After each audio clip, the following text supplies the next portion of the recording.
أعوذ بالله من الشيطان الرجيم بسم الله الرحمن الرحيم. Tapi ini bukan berarti menganggap remeh ya. Mentang-mentang, kalau kata orang mentang-mentang rajin baca Quran, belajar tafsir dan seterusnya, dia kemana-mana tidak mau pakai masker, tetap berjabatan tangan dengan orang yang diprediksi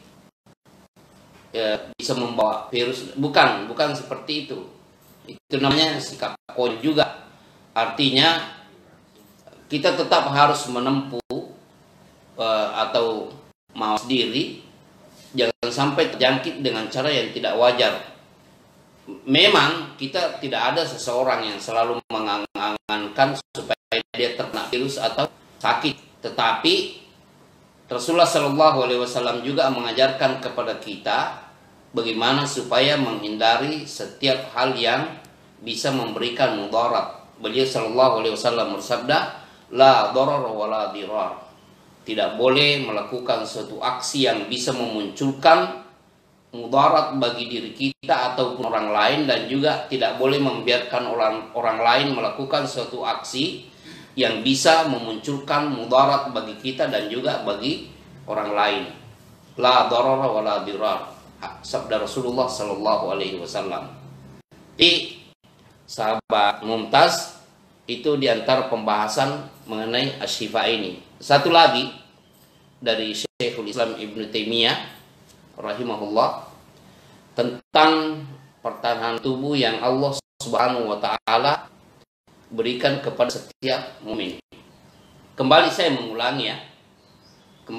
mengulangi bahwa Al-Qur'an merupakan syifa. Wa nunazzilu minal Qur'ani ma huwa syifaa'un wa rahmatul lil mu'minin.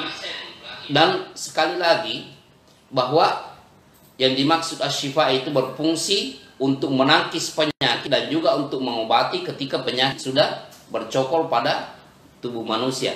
Nanti kalau ada sisa waktu, saya akan sebutkan sesuatu riwayat terkait dengan hal ini. Ibnu Taimiyah mengatakan banyak di antara, ya saya sebutkan di Majmu' Fatawa Syekhul Islam Ibnu Taimiyah rahimahullah, itu di jilid 21 halaman 563. Dia katakan, inna katsiran minal marda atau aktsarul marda. Sesungguhnya banyak di antara orang-orang yang sudah terjangkit penyakit itu, atau kemungkinan bisa terjangkit penyakit. Dia katakan au aktsarul marda, atau kebanyakan orang yang memang sudah bisa dikatakan terjangkit penyakit, yushfauna bila tadawin.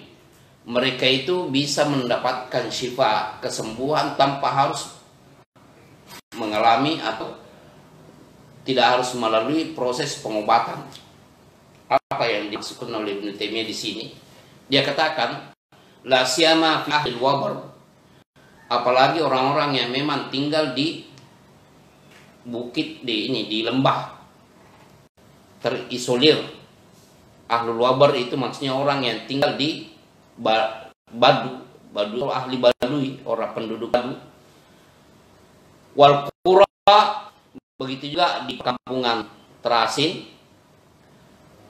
Wasakinina fi nawahil ard, dan orang-orang yang tinggal di pelosok bumi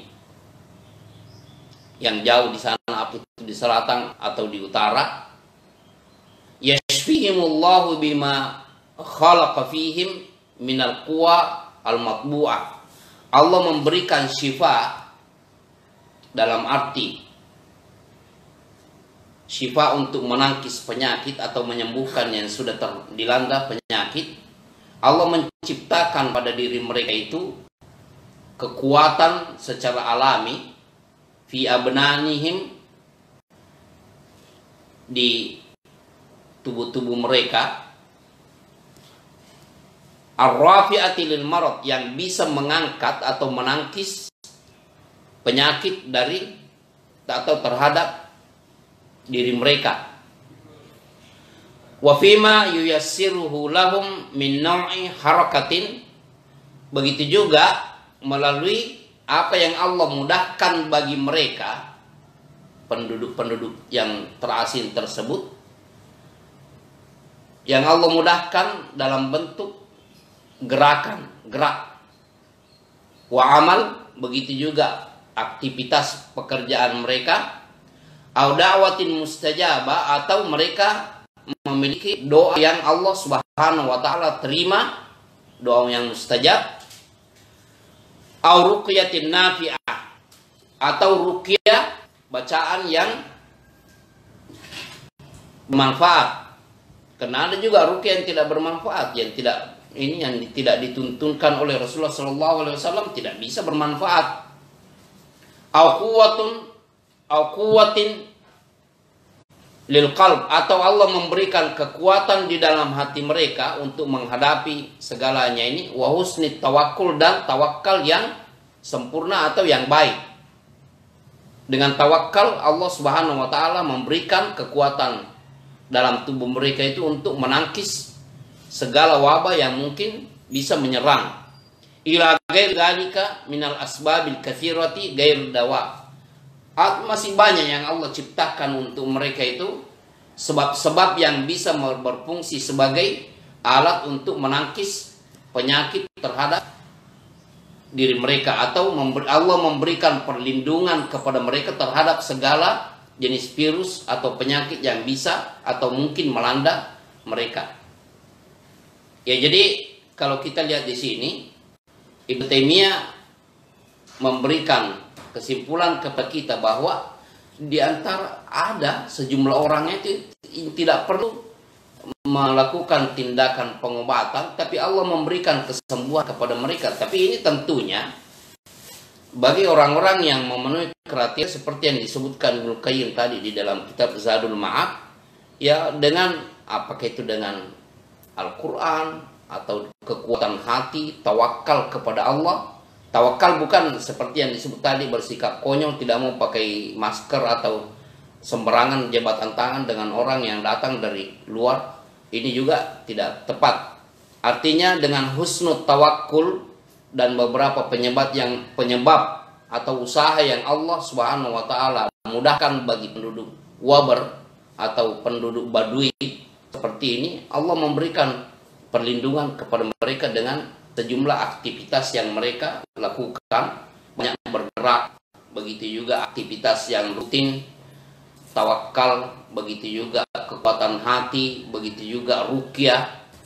Kalau mau tidur baca ini, kalau bangun tidur baca ini, setiap pagi baca ini, dan ya, jadi ini harus ditempuh kalau ingin memenuhi kriteria perlindungan Allah Subhanahu wa taala kepada hamba-hambanya yang memang diberikan trik oleh Nabi Shallallahu Alaihi Wasallam dan melalui pemberitaan di dalam Al-Quran bahwa Al-Quran mengandung syifa.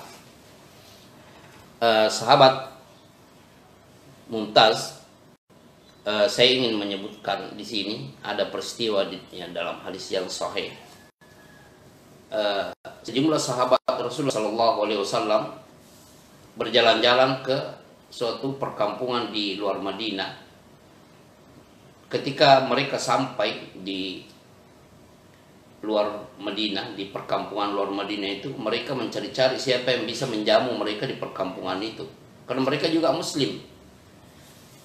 Cuma setelah berkali-kali memperlihatkan diri kepada penduduk kampung, ternyata tidak ada seorang pun yang menawarkan diri untuk menjamu mereka. Layaknya seorang tamu yang Nabi Shallallahu Alaihi Wasallam menganjurkan, man kana yu'minu billahi wal yawmil akhir falyukrim dhaifahu. Barang siapa yang beriman kepada Allah dan hari akhir, hendaknya dia memuliakan tamu. Artinya siapa? Karena ini datang dari Madinah ke suatu perkampungan, orang mungkin merasa haus, merasa lapar. Siapa yang bisa menjamu seadanya, memuliakan mereka? Ternyata tidak ada. Akhirnya mereka sepakat untuk kembali ke Madinah.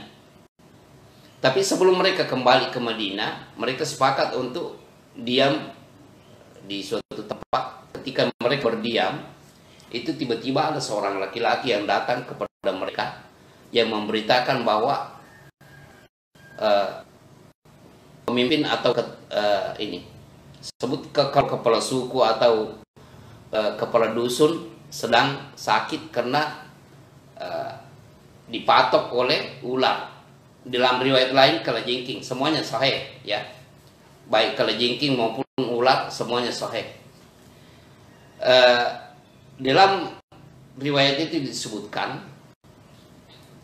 laki-laki ini mengatakan, kami sudah mendatangkan banyak tabib. Tabib itu ya dokter kalau pada zaman kita ini. Sudah banyak tabib yang kami datangkan untuk mengobati kepala dusun yang tersengat kalajengking atau dipatok ular ini. Tapi ternyata resep mereka tidak ada yang mampu atau tidak ada yang memberi manfaat berarti kepada kepala dusun. Barangkali di antara kalian ini ada orang-orang yang bisa melakukan suatu tindakan pengobatan kepada kepala dusun. Salah seorang di antara para sahabat mengatakan, ya saya melakukan hal itu. Tapi masalahnya dari tadi kami itu keliling di kampung ini, di pedesaan ini, mencari-cari siapa yang mau menjamu kami, tapi tidak ada satu orang pun tidak ada yang menyatakan diri siap untuk menjamu kami. Oke, jadi kalau Anda membutuhkan kami melakukan hal itu, ya kami ini orang yang sedang butuh dalam perjalanan. Nah, jadi ada syaratnya juga nih. Akhirnya orang ini mengatakan, sudah siap, Anda lakukan dulu, cepat. Akhirnya satu orang di antara sahabat Rasulullah datang meruqyah. Dan setelah dia ruqyah, akhirnya kepala dusun bangkit dan seakan-akan belum pernah terjadi patokan ular atau sengatan kalajengking. Jadi dengan izin Allah Subhanahu wa taala, kepala dusun ini sembuh. Jadi seperti janjinya tadi, sudah ruqyah dulu, obati dulu, nanti ada ininya. Ternyata dibuktikan. Mereka kembali ke Madinah dengan membawa sehalau domba atau kambing. Sehalau itu kan 10-20. Bayangkan kalau sehalau itu ya, orang berjalan menghalau sejumlah hewan yang puluhan bahkan ratusan mereka dapatkan. Di dalam perjalanan menuju ke Madinah, mereka bertanya-tanya, apakah yang kami lakukan ini dibenarkan dalam tuntunan Rasulullah atau tidak? Nah, akhirnya mereka sepakat, kalau begitu kita jangan bagi dulu kambing ini. Kita langsung menghadap kepada Rasulullah, bertanya apakah yang kami lakukan ini boleh atau tidak boleh. Ketika sampai di hadapan Rasulullah Sallallahu Alaihi Wasallam, mereka menceritakan bahwa kami tadi jalan-jalan ke sana, ada peristiwa seperti ini dan kami dapat kambing. Nah, ditanya oleh Rasulullah, apa? Kamu baca apa ketika meruqyah kepala dusun tersebut? Sahabat ini menjawab, saya hanya membacakan surat Al-Fatihah dan Allah menyembuhkan. Alhamdulillah, akhirnya kami dapat ini.